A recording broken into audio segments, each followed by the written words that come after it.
جی سبق نمبر 13 کی یہ تختی دیکھو،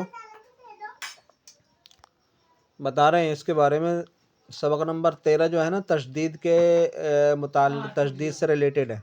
تشدید، جی تو سب سے پہلے تشدید کس کو کہتے ہیں یہ سمجھو۔ تین دندان والی شکل کو، یہ تین دندان والی شکل کو تشدید کہتے ہیں۔ جس حرف پر تشدید ہو اسے مشدد کہتے ہیں۔ تو یہ اس طرح سے ہوتی ہے تشدید کی شکل، آپ کو معلوم ہی ہے۔ یہ تین دانتوں کی طرح ہو گئی نا، جی تو اس کو کیا کہتے ہیں؟ اس کو کیا کہتے ہیں؟ تشدید کہتے ہیں۔ کیا؟ تشدید۔ اور جس حرف پر تشدید ہو اسے کیا کہتے ہیں؟ اس حرف کو مشدد۔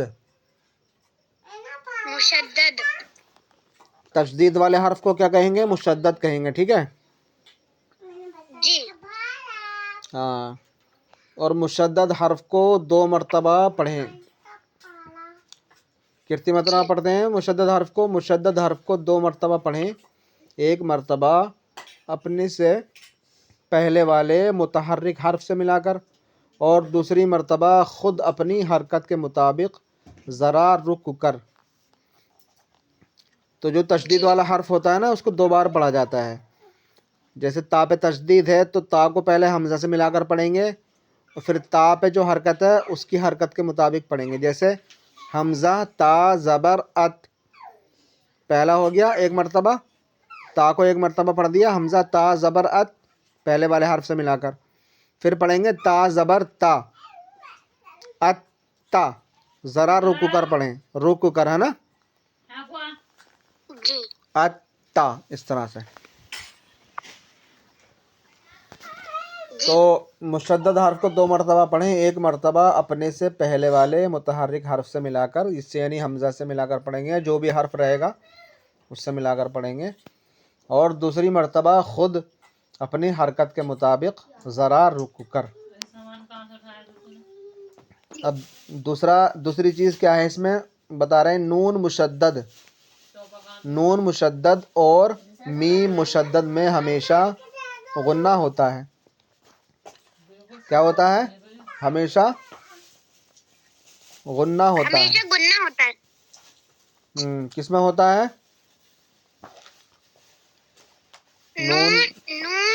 نون مشدد اور میم مشدد۔ دیکھو یہ نون مشدد ہے، ٹھیک ہے، اور یہ میم مشدد ہے۔ تو جہاں پر بھی نون مشدد اور میم مشدد ہوتا ہے نا تو وہاں پر غنہ ہوتا ہے۔ جیسے فار ایگزامپل یہ ہے، ہم پڑھیں گے حمزہ نون زیر ان نون زبر نا، ان نا، تو ناک میں ہمارے جو ہے نا غنے کی ساؤنڈ کی آواز آئے گی ناک سے، ان نا۔ اب ایسے نہیں پڑھیں گے اس کو اننا اننا اننا نہیں پڑھیں گے، اننا اننا، ناک سے ساؤنڈ آئے گی، ٹھیک ہے؟ ایسے ہی میم میں اما اما، یعنی غنے کی جو آواز ہوتی ہے نا وہ 1-2 سیکنڈ ناک میں روک کر کے ہم جب پڑھتے ہیں، 1-2 سیکنڈ کم سے کم ناک میں روک کر کے پڑھتے ہیں، اما، اس طرح سے، ٹھیک ہے؟ جی تو نون مشدد اور میم مشدد میں کیا ہوگا؟ ہمیشہ غنہ ہوتا ہے۔ جی اور غنے کا مطلب بتا رہے ہیں، غنہ کے معنی ناک میں آواز لے جانا ہے، یعنی غنہ جب ہوتا ہے تو ناک میں آواز ہم لے جاتے ہیں، ٹھیک ہے؟ غنہ کے معنی ناک میں آواز لے جانا ہے۔ غنے کی مقدار 1 الف کے برابر ہے۔ مقدار کہتے ہیں کھینچنے کو۔ غنے کی مقدار 1 الف کے برابر ہے، یعنی 1 الف کے برابر غنہ کو ہم ناک میں ساؤنڈ روک کر کے پڑھیں گے، ٹھیک ہے؟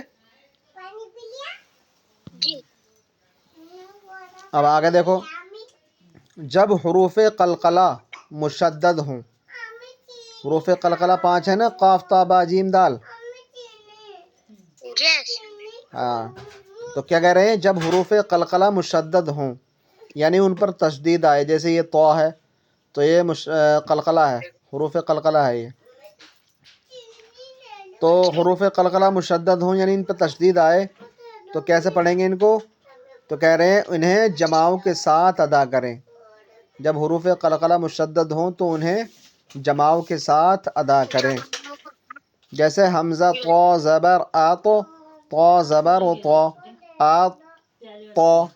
آ تو جماؤں کے ساتھ. جی. اب ایک چیز اور بتا رہے ہیں اس میں، پہلا حرف متحرک، پہلا حرف کیا ہو؟ متحرک. متحرک کس کو کہتے ہیں؟ حرکت والے کو، یعنی زبر زیر پیش والے کو. پہلا حرف متحرک. دوسرا حرف ساکن. ساکن کسے کہتے ہیں؟ جس پہ جزم ہو. ٹھیک ہے، پہلا حرف متحرک، دوسرا حرف ساکن، اور تیسرا حرف مشدد ہو. مشدد کسے کہتے ہیں؟ تشدید والے کو. تو جب ایسی کنڈیشن ہوگی، یعنی پہلا حرف متحرک ہوگا، دوسرا حرف ساکن ہوگا اور تیسرا حرف مشدد ہو، تو اکثر مرتبہ ایسا ہوتا ہے، ہمیشہ نہیں ہوتا، اکثر مرتبہ کیا ہوتا ہے کہ ساکن حرف کو چھوڑ دیں گے. یعنی جو ساکن والا حرف ہے نا، جزم والا حرف، اس کو چھوڑ دیں گے اور متحرک حرف کو مشدد حرف سے ملا کر پڑھیں گے. سمجھ میں آیا؟ یعنی ساکن والے حرف کو چھوڑ دیں گے، جو متحرک حرف ہوگا پہلا والا، اس حرف کو مشدد حرف سے ملا کر پڑھیں گے. جیسے ابھی دیکھو، یہ کیا تھا؟ عبدتم تھا، عبدتم. میں لکھ کر بتا دوں تھوڑا سا ذرا اس کو.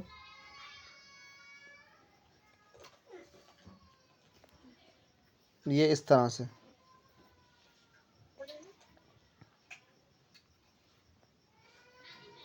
کیا ہے؟ یہ عین زبر آ، با دال تا زبر بت. کیا ہے یہ؟ اس میں دیکھو، اب پہلا حرف کیا ہے اس میں؟ یہ والا متحرک، اس پہ زبر ہے نا،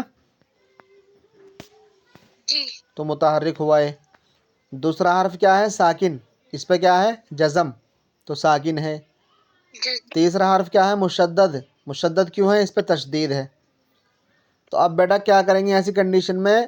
متحرک حرف کو مشدد والے حرف سے ملا کر پڑھیں گے، یعنی اس کو ہم اس سے ملا دیں گے. ٹھیک ہے، متحرک کو تشدید والے سے ملا دیں گے، اور جو ساکن والا حرف ہے اس کو ہم سائلنٹ کر دیں گے. ٹھیک ہے، تو اب کیسے پڑھیں گے اس کو؟ عین زبر آ، با دال تا زبر بت.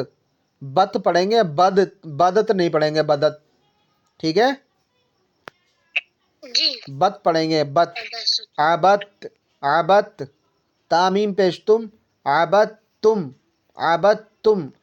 ایسے پڑھیں گے جیسے لکھ رہا ہے یہاں پر، یہ لکھ رہا ہے، دیکھو یہ اس طرح سے پڑھیں گے. یہ لکھ رہا نا، عبت تم لکھ رہا ہے، ایسے پڑھیں گے، ایسے نہیں پڑھیں گے. کیونکہ دیکھو لکھا تو ایسے ہی جائے گا جیسے لکھا ہوا ہے، قرآن پاک میں بھی ایسے لکھا جائے گا، لیکن ہمیں جب اس کو پڑھیں گے تو یہ والا قاعدہ ہم ذہن میں رکھیں گے. تو اس قاعدے کو ذہن میں رکھ کر کے ہم اس طرح سے پڑھیں گے. لکھا ایسے ہی جائے گا لیکن پڑھا ایسے جائے گا. ٹھیک ہے، اور بھی اس کے اگزامپل آئیں گے آگے، تو آپ کو میں بتاؤں گا اس وقت، تو آپ یہ یاد رکھنا. ٹھیک ہے جی.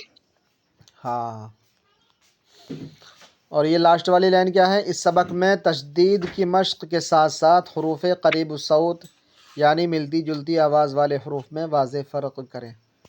تو بیٹا یہ آپ کو سبق نمبر 13 کا تشدید کا جو رولز ہیں یہاں سے یہاں تک، وہ آپ کو بغیر دیکھے سنانے ہیں. ٹھیک ہے، کل